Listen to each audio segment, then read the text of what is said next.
When I asked what was going on, they either said nothing or gave me some vague answer about the Russians and Cuba. And Mom would almost always add, "It's nothing you should worry about." One night when Dad came in to kiss me goodnight, I asked, "What if the Russians attack when you're not home?" "You'll have to go into the shelter without me." "Well, what'll happen to you?" "There are lots of shelters in the city, in the basements of buildings and the subway." "So we could all meet again after the war?" Dad nodded. "That's the plan." That was good news because it meant the only times Dad might have a problem was when he was on the train going to and from work. "So if they drop the bomb and you're at work, after the war, should we come to the city, or will you come back here?" Dad ran his tongue over his front teeth and thought. "Things in New York could be pretty chaotic. You should stay out here." He got quiet for a moment. "You and Edward riding your bikes to school every day?" I looked down at the bed covers. A few weeks before, Dad had made us promise we would. "I thought we agreed," he said. "Sparky quit after the third day, and I don't like riding all the way there alone." Dad looked off. "Well, I guess I can understand that." "So what do we do if there's a war and we're at school?" "Try to get home as fast as you can." The next day, after school, I laid a wooden yardstick end over end, marking yards in chalk on the sidewalk in front of our house. When I thought I had enough, I went back and started counting them. 1, 2, 3, 7, 6, 8, 12.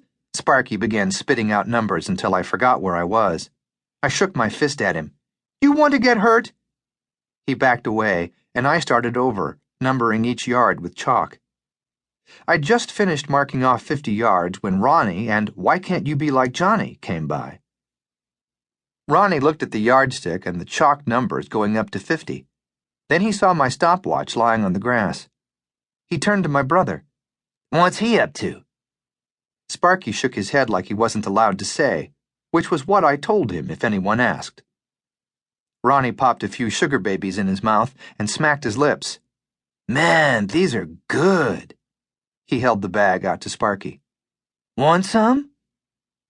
5 seconds later, Ronnie knew exactly what I was up to, trying to see how long it would take if I had to run all the way home from school.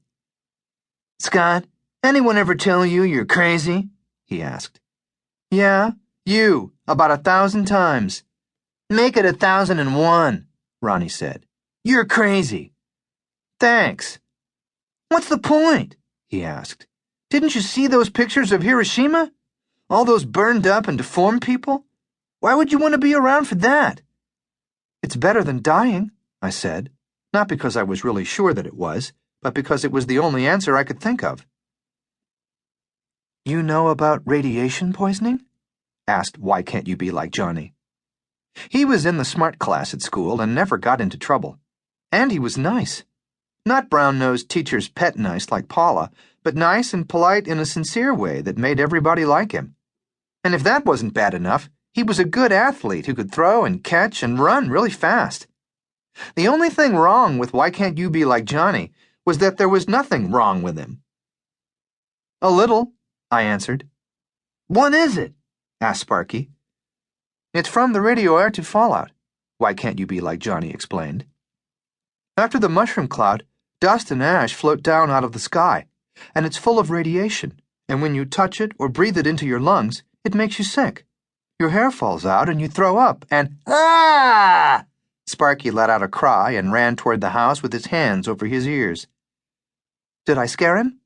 asked Why Can't You Be Like Johnny. "He has this thing about throwing up," I explained. "Even if you just mention it, he starts to cry." "Sorry, I didn't know," Why Can't You Be Like Johnny said. And the thing was, he wasn't just saying it. He really was sorry.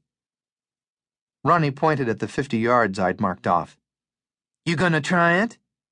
I gave him the stopwatch, then crouched down like a sprinter, pressing my hands against the rough concrete. "Any time." "Ready, set,